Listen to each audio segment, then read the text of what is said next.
Sometimes we chase things not because they are truly ours, but because we've carried them for so long in our heads that they feel like they should be.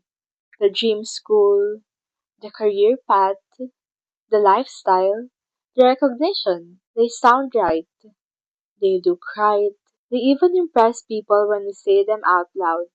But deep down, the question stays. Is this really what I want or just what I thought I wanted?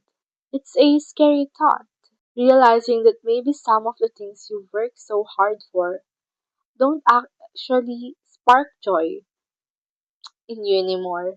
Or maybe they never did, but you were too busy proving yourself to notice. You were too focused on the applause, the titles, the expectation that you forgot to ask if your heart was still in it.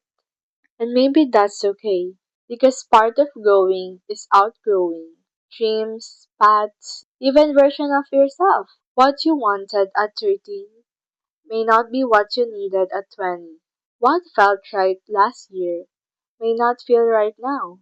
That doesn't make you lose, it makes you human. If you find yourself questioning your wants, don't rush to silence them. Sit with it.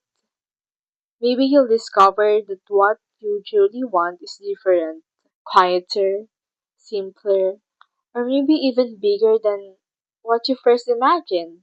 What matters is that this time, it's not about what sounds right or looks good to others.